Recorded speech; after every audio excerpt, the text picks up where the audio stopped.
Hello, and welcome to Mystic Chat episode 10, 10 or misunderstood God. So we decided that we loved the last episode so much that we are going to have some more conversation about trickster gods, strange gods, dark gods, and gods that people are really misinterpreting and things like that.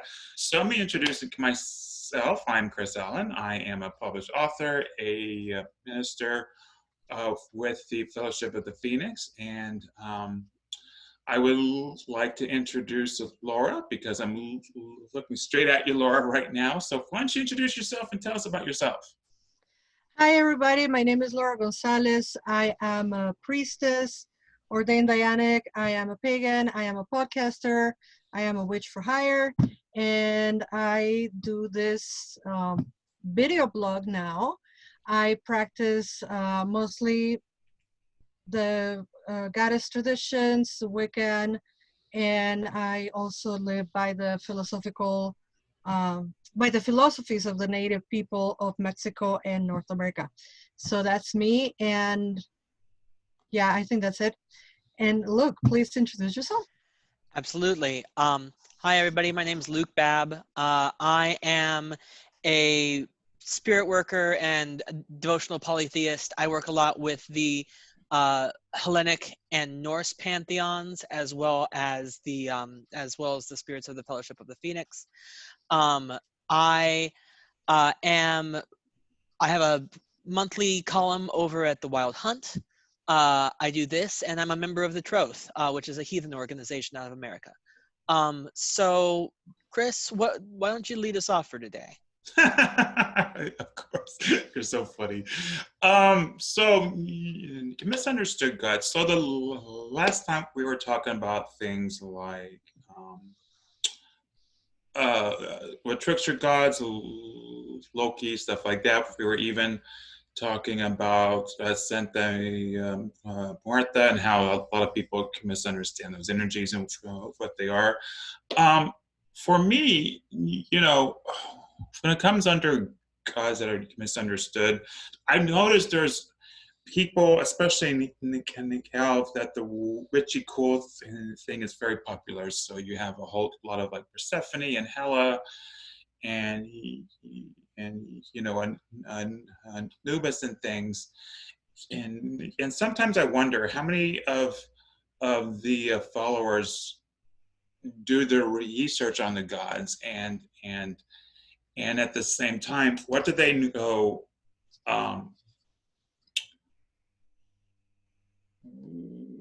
Do they know basically the quick fix pop culture version, or are they doing their research and actually getting to know their gods? Because here's the thing about the pop culture, though. I love pop culture stuff. I love stuff like Sabrina the Teenage Witch. I mean, it has Lucifer and Lilith and things. I like Charmed. I like Angel and Buffy. I like all. I'm dating myself with those shows, but I think pop culture has a voice.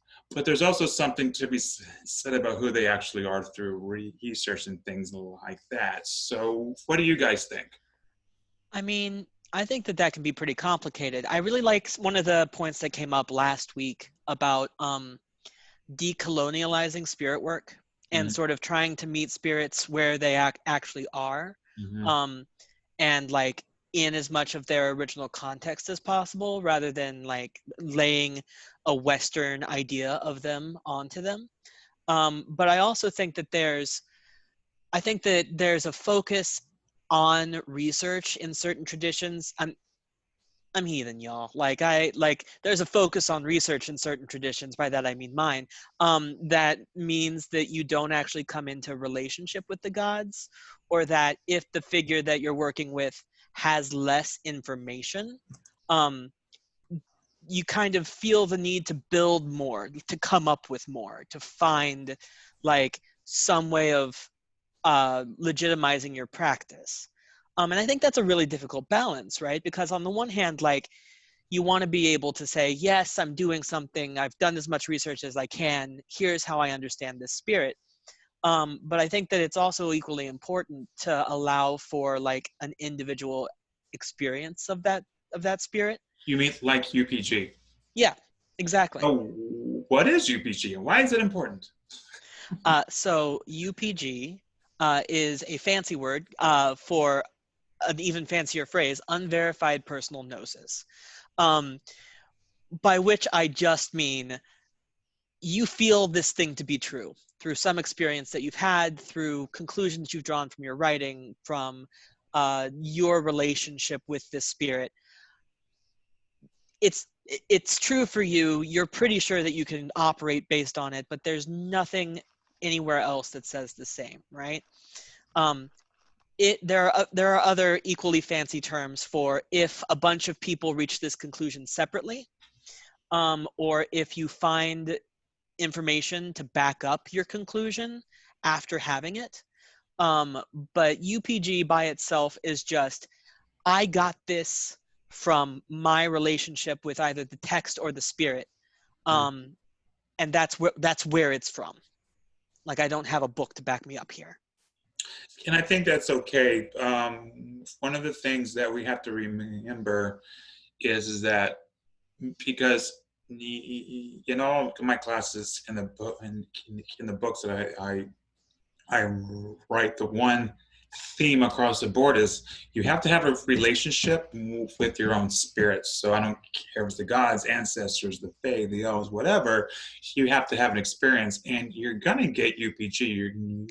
You're gonna get your own information, and sometimes I have heard something or they said something and I looked it up. I'm like, oh, look, it's right here. And sometimes it's only for me. Where I think people, I don't want to say go wrong, but it's a little bit of arrogance, I think, that when you go up to someone and goes, hey, Odin told me you have to give him fried chicken, so you have to give him fried chicken too. And then you have someone who goes, but that isn't my experience with him. And then it goes, and I found, to be honest, and maybe it's just my circle of magicians now. So I haven't seen that in a long time, and I'm hoping it's because a lot of people are being educated and educating themselves, and not doing that so much. Well, I think, and Laura, I really want to hear your thoughts on this, so I'm going to toss it to you really quick, but I want to just get in there. I want to get in there with this idea that I think that part of where misunderstanding comes from is when people talk about their UPG and pretend like it's fact. Or when people don't show their transition between the two thoughts. They're like, oh yeah, we know this about this spirit and also this thing. And one of those things is a thing from the historic record. And one of those things is a thing that like I personally experienced. But they're just saying everything all at once. There are a few authors that I could call out for this, but no one here, obviously. I'm secretly going to call you out, Chris, but I'm not going to tell you. I'm just going to hint it. But I think that that's where a lot of the like really difficult to pull apart bits of misunderstanding come from, where there's an otherwise trustworthy source who's intentionally or unintentionally slipping in things that aren't exactly what they say they are. But Laura, you look like you have thoughts. Oh, I have all the thoughts. So first of all, when you were talking about pop culture, I have a very strong opinion about it. It's Hollywood. So as a Mexican in this environment that we're living right now, as a brown person, we know more than anything that Hollywood paint us in a different color, so to speak. So why would they respect our culture or traditions, or gods and goddesses, etc.? I'm not against magic shows or whatever. Like you were saying, Sabrina is cool.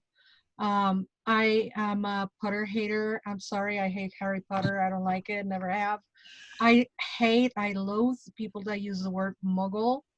I agree. I hate it. So disrespectful. It's othering. That's my opinion. That is othering. Right. So when it comes to pop culture, and people talk about like, oh, how they're gonna portray us as witches when they do this new show. And there was a show, I don't know if it's already on or it was coming on or whatever, supposed to be about Latino brujas. And these Latino brujas were portrayed as practitioners of the African diaspora. That happens, yes, in Costa Rica, Haiti, Belize, and some other South American countries. But everybody and their cousin was like, Laura, look, they're going to portray you on this show. And I'm like, when have you seen me doing voodoo stuff? Because I don't do African diaspora. So not because it says a bruja, it represents me. So it goes hand in hand with appropriation and putting people on one bag. When we say people of color, let's put all the races and all the cultures in one neat little bag, and that's your people of color. It's not like that. So I don't get mad. I don't get angry. I just ignore it. And of course, when they portray Thor as this wonderful, handsome man and Loki as another very handsome person, I think, look, you might remember when the first thing I ask you is, are they close to reality? Because what I heard is that a lot of people were open arms criticizing how they were portrayed so differently. So again, the cure for appropriation is education, and then you go to appreciation, right? On the other hand, speaking about UPG, um, I believe that to be truth. I'm a psychic. I was born a psychic. I get this like psychic messages and crazy stuff that I know a lot of people don't believe, and they don't have to. I wouldn't believe it if it wasn't happening to me. So I think it takes a lot of humbleness to say, um, this is what happened with me, or this is how the relationship with the gods or whatever. Um, and it's really humbling to say, but that's a message that's for me. So it's like when you do something with your lover, and it's such a good thing that you did with your lover, and you're not gonna be telling everybody, I did this with my lover. So I think it's kind of like that, it's kind of like a very personal thing. um, I read everywhere that Mercury loves um, plants, especially climbing plants. So I had a huge climbing plant in my window, and that's where I set up the altar for Mercury and Fortuna, and they just killed it. They killed my plant that was there for years and years. They killed it. I think Mercury did. Then I bought a fern, which I named Fernando, and they killed the fern. And then I bought another plant, a spider plant. Spider plants don't die. You can walk on a spider plant and they won't die. And they kill my spider plant. So also what is on the books, not necessarily 100% always applies to your particular relationship with a god, I think. So no, I wouldn't tell people, hey, that's a lie, Mercury don't like plants. I will just say, well, the Mercury that inhabits my temple does not like plants. So, I think it's a part of the personal relationship. I agree 100%. I also think that, and I'm not sure if we talked about this before, but there was a heathen group who was a Reconstructionalist, and this was the one I was disinvited to because I do magic. You do magic, you can't be with us. I'm like, okay. One of the things that bothers me about any tradition, like Italian witchcraft or heathenism, is where they can't get past tradition. So what I mean is, I'm a firm believer, like, yes, study the lore, learn the text, stuff like that. But like when you start to quote, the Hava Mal or the Eddas like it's the Bible, and you can't do anything except that bothers me. The reason is, I don't live in the year 422. I don't. I live in 2020. I actually am one of those people. I love the past, and it would be so cool to be like Doctor Who and go and figure out all these things. But I think the gods evolve. I think spirituality evolves. One of my dear friends came in. He always said, "Evolve or perish," and that what that means is it doesn't mean evolve or you'll die. What that means is that the earth evolves, the universe evolves. If you don't evolve out of your circumstance, you could die. I mean, or the death of a tradition, or the death of an energy structure. I think, Like, for example, one of the things I often think about is that there are certain species of animals and plants that evolve into different things for survival, and I don't want to throw away tradition. I think you should understand it, you should honor it, because when I have a meditation or a journey, I see the gods exactly how I see them on my statues. I do. However, they show up if Athena wants to show up in Prada and have a Gucci bag, who am I to say, oh no, but that's not how your statue looks? Who can I tell a goddess how she can present herself? So I think along with the tradition, along with that research, we should allow for the evolution of spirituality, because I know even with myself, spiritually, I am not the same person I was 10 or even 5 years ago. I see things differently. I experience things differently. yeah, I think that there's also one, I just want to, for those of you who have seen The Devil Wears Prada, I just am picturing Miranda Priestley as Athena right now, and it's a great image. The other thing is sort of like what I'm hearing in your example specifically of like quoting the Havamal, like the Bible, right? Is I'm also hearing one of the things that I think often contributes to us misunderstanding or misrepresenting the gods, which is bringing our own cultural baggage, especially the baggage of our tradition of birth, right? A lot of us, and I know we've talked about this on this show before a little bit, a lot of us who are in paganism in the year 2020 are converts, probably converts from one of the religions of the book. So a lot of us were brought up with like American Christianity, or no, you know what? I'm just going to stop there. A lot of us were brought up with American Christianity, and specifically American Christianity has some very baked in understandings of the world that don't really mesh or fit with more pagan worldviews. But we don't. But finding those and like interrogating those in ourselves is a lot of work. And so I think a lot of folks aren't necessarily aware that they're bringing like an understanding of good and evil, for example, that doesn't necessarily fit, or like an understanding of like what it means to be an authoritative text that doesn't necessarily fit. Mm-hmm. And so like I think that when, for instance, somebody in the comments is mentioning Apollo, right? I feel like it's very easy to, when you're like Apollo, sun god, kind of in charge of, so he's kind of like the Archangel Michael, right? Okay, I understand that. And like that's it's not a great paradigm to bring over. I'm gonna die if I don't do a joke. So I want Okay. you to repeat when you said most of us were brought into American Catholicism. Say it again, please. A lot of us were brought in or converts from American Christianity. You're wrong, because like my family, like my great great great great grandmother was a witch from a tradition, and then like therefore I was born with my broom and my cauldron. Cool, great. You have to Ronald do it. Hutton has a word for you.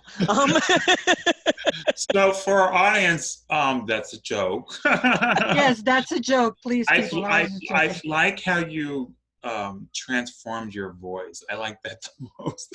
Oh yeah, of course. But I wanted to say something about because you said Apollo and how people related to a saint. You open a can of worms for me, so brace See, yourselves. I'm excited about this can of Dun, worms, but dun, also I have more dun. thoughts. Dun, Sweet. dun, dun. I do not have a bone with Afro-Caribbean traditions. Please don't misunderstand what I'm going to say. Is the complete opposite. I think the African diaspora is something that has to be valued and celebrated. However, when you talk to people who practice hoodoo, voodoo, and even Santeria in like Haiti and the very descendants of Africa, it's one thing, and it's a very uh, the orishas are seen as forces of nature, and they are orishas, and that's it. And I understand, I'm not that ignorant. I understand that African people had to hide behind the saints and virgins and all that in order to practice their religion here in America. But African friends that I have, 'cause I have like friends on Instagram and whatnot that are African, that they practice hoodoo and all that, they laugh and they get mad because they are suffering still from Christian oppression. And what they're saying is you don't have to hide anymore. So why do people in America keep practicing? And they call the Orishas goddesses. And every time I see, please forgive me, every time I see a white person calling an Orisha a goddess, I'm like, they're not goddesses. Please stop doing that, which is very similar to the thing that we were talking about Santa Marta last week. Um, I grew up with that. I know this firsthand, so I can tell you what it is and what is not. So if an African person that their culture is alive, key phrase, their culture is alive. They don't need to hide it behind saints and Christianity. So why do we keep perpetuating that? And I think that is a misunderstanding. That is a lack of information, or it could be willful ignorance. I don't know. But Well, that, to each their own. I want to push back, Laura. And first of all, I want to say that like I'm not initiated in any Afro-Caribbean traditions. I don't think any of us here are. Correct me if No, I'm wrong. no. So I'm going to represent this as I understand it through my reading. This is a secondhand account. I am not an authority on this. But my understanding. So the thing that I was pointing towards earlier is like unexamined previous notions of what deity is that you bring into your new tradition, right? I think that is very different from the experience that happens when interacting with Afro-Caribbean spirits, and with their history of moving through and around uh, uh, ideas of like sainthood from Christianity. I want to point out that Afro-Caribbean traditions are also living. There is no broken line there. That they have adapted to their time and place, but they are meaningfully different than each other and also than African traditions. And I do not want in any way to say that talking about a spirit with two names or like representing a spirit with an image of like Saint Michael is incorrect to that spirit or is incorrect to a person's relationship to that spirit. I am more interested in talking about when you convert to paganism from a religion, than and like the baggage you bring with you there, than in the relationship between sainthood and individual spirits, because I don't think we have I don't think we have the authority to say anything there. And I would love to bring on somebody from an Afro-Caribbean tradition who could speak to Yes. that more in depth. Yeah, absolutely. I didn't mean to speak out of term because I'm not an expert on that, obviously. Um, as I was saying earlier, you know, when people tell me like, "Oh, you do voodoo, you do hoodoo because you're Latina," and I'm like, "No," because that's what the problem is, and that's where the confusion comes from, and the stereotyping comes from. Because if people see you as a Latino witch, they immediately typecast you as in, "Oh, you do voodoo, hoodoo, or Santeria," and I'm like, I have to learn.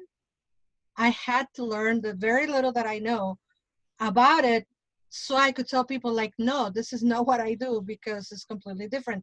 And it happens that it's been appropriated, like, you know, like many other things. And again, that is a topic for a different show. But speaking of also Catholicism and the merging of these deities, I want to tap into one that is being very misunderstood, if We were I talking may. about this. Yeah, I'm excited for this one. Yeah, because so the Virgin Mary, if you have a Mexican friend around you in your life, you have seen the Virgin Mary, right? The Virgin of Guadalupe. And plus, if you go to Pilsen or Little Village or Cermak, they're everywhere. And as a witch for hire and a person that used to want to refuse that image time and time again when I'm working on people's homes, because I do house cleansings and blessings, and I go to the people's homes, and the first thing that I see is the Virgin of Guadalupe. So I'm like, hi, I had to reconcile my own baggage with the imagery. So how do you learn to reconcile with something that you reject? Well, you investigate, right? You learn and you try to find out what's what. So the first thing that I want to talk about, the misunderstanding of this image, is um, Coatlicue, which is the goddess, the mother goddess, or the goddess Earth from the Mexica Tenochca people. I have one here I wanted to show you, but I don't want to move out of the frame. Anyway, Coatlicue is a very strong goddess and is the goddess of Earth. And Coatlicue and Pachamama, because their names are very mother-like, very like motherhood, like Mother Earth. So we immediately think about them as mothers who are loving, caring, um, holding space for you as a mother will. But we forget that the earth itself is a violent entity. You know, we have earthquakes, we have tornadoes, we have volcanoes, etc. So what these two goddesses, Pachamama and Coatlicue, represent are that, you know, the forces of nature, not just the mother aspect, but the force of it. So when the colonizers came to the Americas, they took an icon that was painted, and then there's this whole mythology of it appeared on the thread and it was a miracle and blah blah blah, and they use it to colonize and to convert the people. And because it was used as a tool to colonize my people, I used to reject it.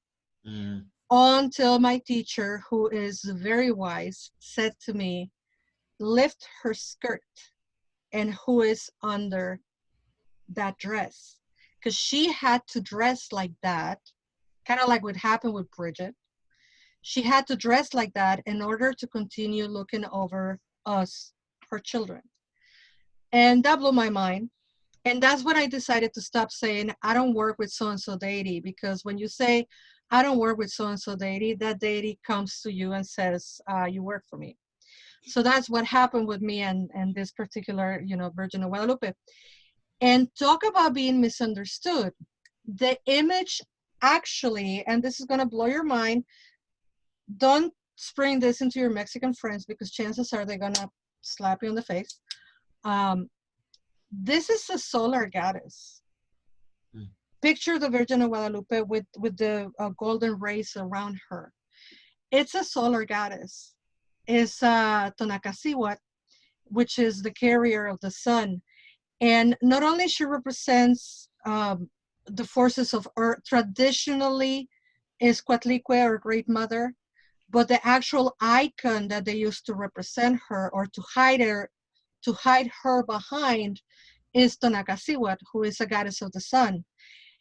And like the sun, and like you all know, we all have masculine and feminine energies, intense and subtle energies. Well, this is a feminine energy that also have the intensity of the sun.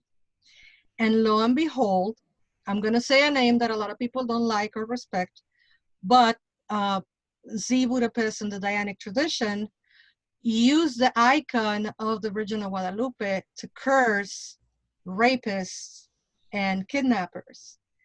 And the family of the rapist give him up to the police.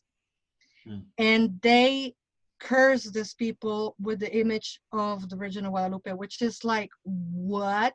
So talk about being misunderstood, because for most Mexican people who follow the Catholic tradition, religion, this is an icon of submission and modesty and, you know, the containing, loving, caring mother. But when that icon is used by the force that she had, by that fierce mother bear, you know, the own mother of the rapist put the rapist in jail. So these are icons that are stronger than we ever might think that they are. So yeah, talk about being misunderstood. So don't be afraid to work with that image. Don't be like me, that I wasn't ignorant and I never worked with it. And plus I'd say I don't work with it, and she came knocking on my door and hit me top of the head. It's a very strong icon, not only for loving and containing and being all motherly, but also for like when you need assertiveness and strength. It's like the sun, because that's the original icon and what it means. So I need somebody to talk so I can go get the statue, please. All right. I mean, go ahead, Luke. I mean, I think that that's, I think that it's often like, and sort of like we were talking about last week, I think that it's often really easy to look at spirits and see them as their most archetypal form, especially if that form is one that you have difficulty working with. So like, it's really easy to be like, oh, it's a war god. He's going to mess me up. I don't want a war god energy in my life, which doesn't go well. And isn't fair to the individual, right? Like if you have, and I think a lot of us here have like fairly hard polytheistic spirits are individuals approaches, it doesn't actually give you a chance to know that energy or that person, however you want to think about it, on an individual level. Laura got her statue back. Let's put it over to her again. Show us. So look at her. Her name is Coatlicue. Wow. And Coatlicue means exactly the one who has her skirt made of serpents. And these are serpent faces that are facing each other. And she represents Mother Earth. And so Mother Earth, or mother, the word for mother is Tonatzin. So when the colonizers wanted people to convert, they grabbed the icon of the other one, the Tonacasiwat, and they say, this is Tonatzin, this is Tonatzin. So people thought it was her. So the custom, what they use to convert people, is to tell people Tonacasiwat is her. But in reality, Tonacasiwat, or the Virgin of Guadalupe, is both now, because as you were saying earlier, Chris, they evolve, they become, they change with us in our culture, if you will. And so when you lift the skirts, you see her. But if you don't lift the skirts, then it's Tonacasiwat, which is the strong solar energy. And then that's why she has all the stars, and she's got the sun, and her dress has the constellations, I think, on it. So it's really interesting when you actually investigate that. And of course, the Mexican Catholic Church has tried, and they keep trying to squash that version of the truth, because they're like, no, this goes against our agenda. But it's been proven that she will also punish people that hurt other people. So I think it's fantastic. You know, I've always wondered, because like, for example, for myself, I was very aware that some of the deities and things like that were basically, I'm going to say transformed, but just like you said, they had a different set of clothes. Like, for example, my patron is a Diana, and they're constantly comparing the goddess Diana to the Virgin Mary. Partly it's because, Roman Catholic Italian deity. The other thing is that the Virgin Mary is a son of God, and so in Italian witchcraft, um, Diana, who's a great goddess, she's more exalted than um, the huntress. She's like the goddess of the universe, and so she gave birth to a solar deity in that mythology. And so, and I was aware of the two, and for myself, whenever I see the Virgin Marian statues, I see that as the mother goddess. I always have. But for myself, I prefer the original version, and whatever, at the end of the day, if it, whatever energies or spirits or whatever make you a good person and you're healing people and spiritually evolving, then who am I to say different? However, for myself, I don't want to honor the Virgin Mary. I want to honor Diana, or I want to the Horned One, or whoever. I'm doing it for me, and I wonder, and I can't say this for everybody because it would be a stereotype, but I've known a few people who it was easier for them to kind of dovetailing on what you said, Luke. It was easier for them to transition from Christianity if they honored the Virgin Mary as the goddess and things like that. For me, I used to call it that's the transitional period, until they actually find the old, earthy, dirty, wet, fiery, whatever pagan god. But I mean, some people don't. I know, and some. I have an acquaintance who attends a goddess circle, and her patron is the Virgin Mary, and it works for her, and things like that. And I will also say, in traditional witchcraft, there wasn't really a concept of the moon goddess and the horned one and things like that. Like they honored, they would actually pray teensy weensy like hoodoo, in the sense of they would use the gods that they knew. So they would pray to Jesus to do an herbal cure. They would call on the angels to cure such and such, or to whatever. So in traditional witchcraft is basically wherever you are in the earth, those are the spirits that you honor. I don't think there's anything wrong with that, because in the witchcraft that I was trained in if the spell gives you results, hey, let's do it. And I think that's also. Sorry, Chris, were you done? No, go ahead.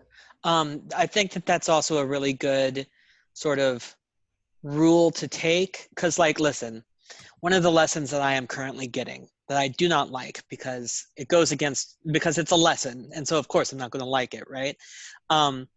Is that even when I hear somebody saying something that I'm like, one, that's not correct. Two, where the hell did you get it? Three, I'm angry at you personally now. Oh, by the way, I'm going to interrupt you real quick. We're officially at the solstice right this second. Hey. Happy solstice. Happy solstice. So even like I said, even when I'm talking to somebody and I'm like, not only does nothing that you're saying make sense to me, also I think you're a bad person for saying it. Often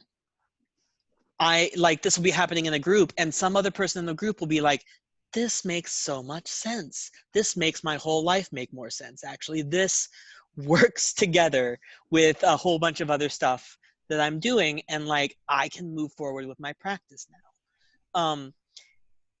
So I'm trying to learn some humility and be like, okay, so your practice might as well be word salad to me, but but like it helps you and it works for you. And Right. like if I tried it, I would end up in a very bad place. But like it's obviously what the gods want for you right now, and that's Mhm. great. Well, I think that goes back to UPG, Mm-hmm. and how much of UPG is important for your path. And here's the thing: I enjoy putting science with my magic in the sense of I have always said, if you journey into the underworld and you think it's all a bunch of crap, it's still going to have benefit for you, because if you add the science behind it, what you're doing is you're journeying, or you're having a guided visualization, if you will. You're having a visualization into your own subconsciousness, and you're facing your own fears and personal demons and issues, and if that makes you a better human, then that's great, you know. But I think at the core of it, it's about how do these spirits, how do these gods, whatever, because going back on what Laura said, some cultures don't see them as gods, because in Lakota, they're not gods. It's a coyote, it's a white buffalo, it's the eagle, or whoever, and they don't see them as gods. They see them as specific energies, and things like that. But how do they affect our spirituality? I think where people go astray, instead of saying wrong, you're not wrong, you're going astray. Hey, I'm gonna start saying that. I think you're going astray. But anyway, is when they say my UPG, or even better, my outdated research that's 2,000 years old and doesn't even apply to the current century, is what you have to do. You know. Because I know for myself, I read Raymond Buckland's um, book of witchcraft like everybody else did. And I remember thinking, I don't resonate with anything except the spells in the back.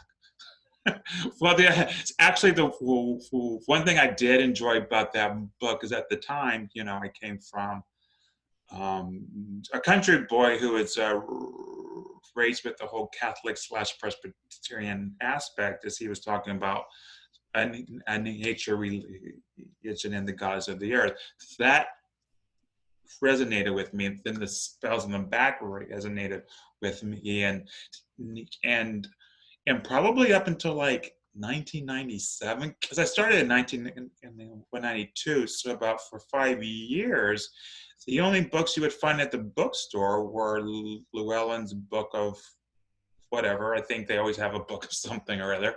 And it always talked about the god and the goddess. It didn't say the gods, the goddesses. It was only the great god and the goddess, and that's all I knew. It wasn't until later on I was like, wait, I get to pick and I get to have my own experiences. This is amazing. There's a natural evolution, and I think as teachers, as leaders, it's okay to allow people to have their own spiritual evolution for whatever may take them, as long as they don't tell me, because I've had this in my own classes and workshops. Oh, you need to go back and read such and such book about this thing that's outdated, and I remember saying it's outdated and we no longer use that, but that's okay for you. And I mean, there's also, I think, because again, heathenry. I think that there's a really useful conversation to have about like what we mean by outdated, because I am sure that somebody out there is still getting like really good stuff. Margaret Murray, outdated. Yeah. So I think actually had someone on Facebook just the other day who just like, even though she's been okay, I didn't understand this. Even though she's been disproven, they're thinking she was right all along. And I'm like, wait, no, that's not a thing. That's not a thing. That's not how science works, but okay. Well, I mean, I think that there's a big difference between like, because like, I don't know about you, I'm not going back to college to get my degree in historiography. Like I am always going to be behind the bleeding edge of like scholarship. That's just how that's going to be. Right. And scholarship is really only interested in the history and the like specific like information we can get from firsthand sources a lot of the time.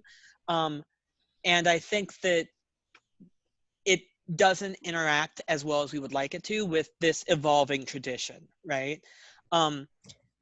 As for like, so like there is outdated scholarship. Can you still base a practice on it? Probably. Sure. I think that that's really different from saying like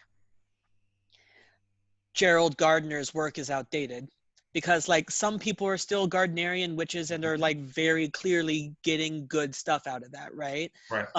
Do I think that Gerald Gardner had his finger on the pulse of like modern culture? No, I do not. But like people are still Gardnerian and like making real connections.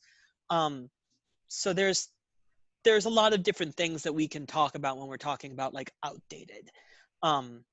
Well, like one of the things that's outdated is the whole idea of a universal goddess. Like everybody was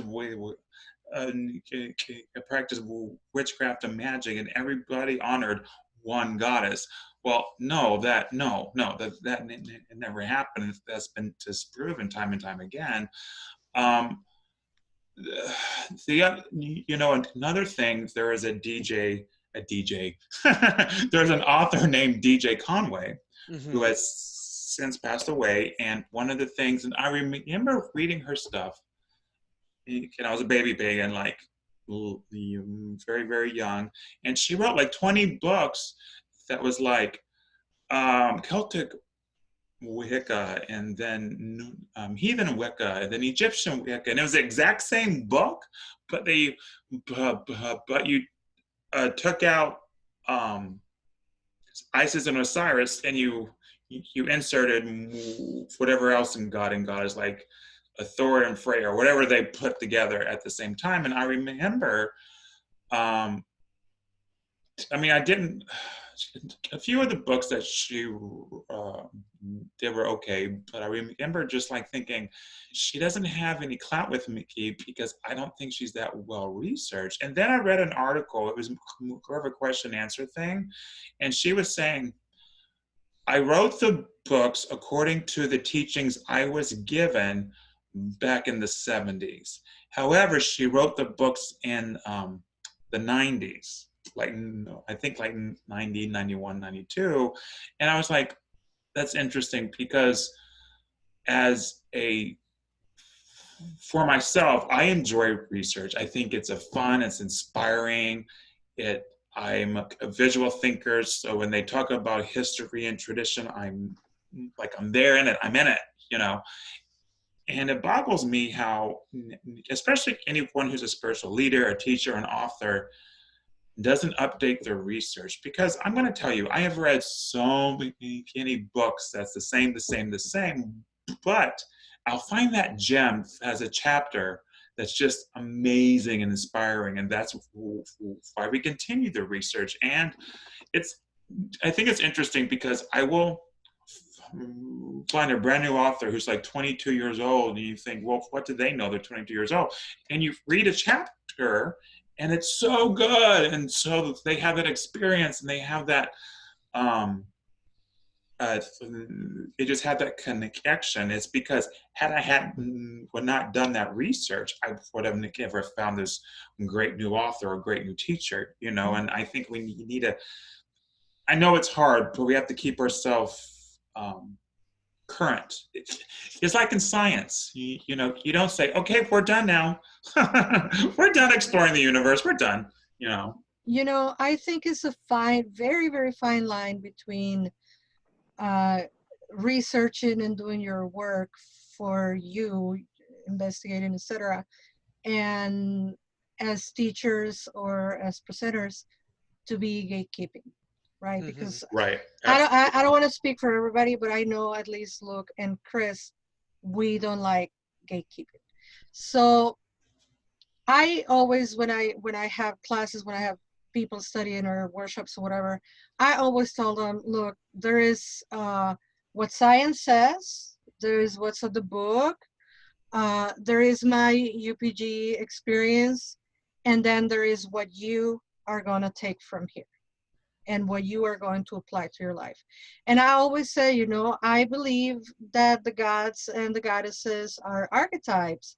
And I don't think there is a force out there sitting in the cloud, checking tally of my behavior that is going to be giving me a reward or a punishment. And then 5 minutes later, something happened to me personally in a UPG matter or a photo. And you all know that for me, there's nothing more sacred than a skull. And I have photos of skulls appearing in random places. And that's when I go like, oh my God, they're so real. They're so, so real. And I always tell my students, what is the truth? The answer is yes. The truth is, The answer is yes. I don't know. I don't own the truth. I know science tells us this, UPG tells us this, research tells us this, and my personal experience is this. And since I'm your teacher, I'm going to give you all these versions and you're going to do with it whatever you want. You know, because ultimately spirituality is, or religion is between you and the deity, whether you see it up, down, or around. Yeah, I think that there's also a so one of my favorite classes I've ever taken was something called Religion and Science. And the whole thesis of it, the whole reason that the class existed was the idea that religion talks about truth and science talks about fact.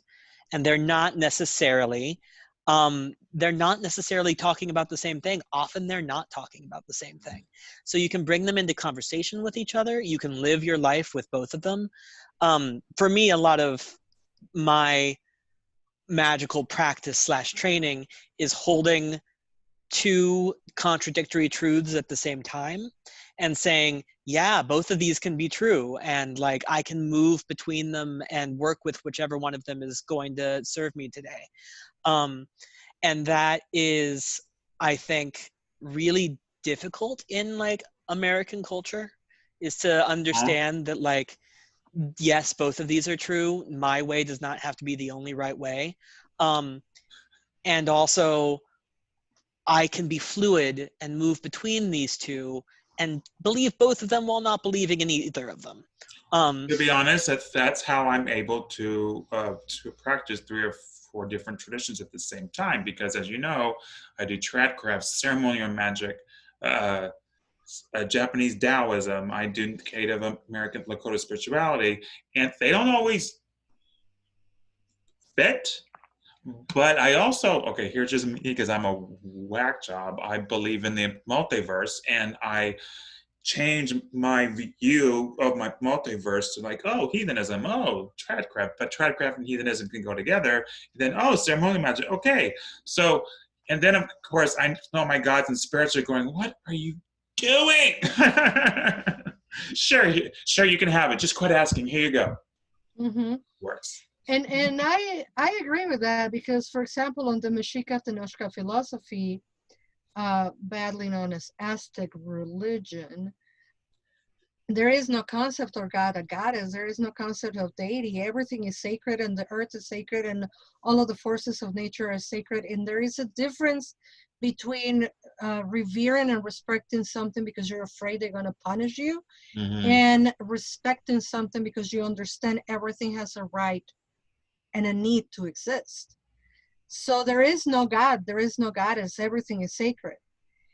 And at the same time, again, Mercury, as deities go, the one deity that we are like buddies and we talk to each other daily and all of that is Fortuna and Mercury.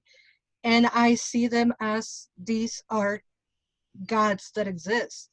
And then 10 minutes later, I go to Carl Sagan that says, oh yeah, the only God is the sun because without it, we couldn't live.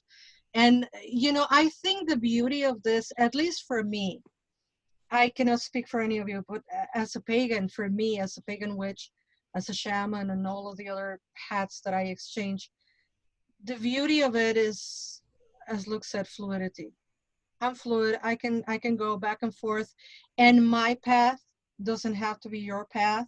Do I encourage you to research? Yes, and I will share with you what I know about the things that I know. But gatekeeping, no. And the four more magical words. You do you, boo. You do the format. I love that. You do you, boo. You do you, boo. By the way, boo is 5:04, and I know we all have to get out of here Yes, it's early. solstice. We have solstice things going on. Okay, well, thank you for attending the show. Stick around, audience, for questions after I turn off the recording. But I forgot to say this at the beginning. We're on YouTube. We're also on iTunes podcast and Spotify podcast. So thank you for joining us, and have a happy, happy, happy, healing, powerful solstice.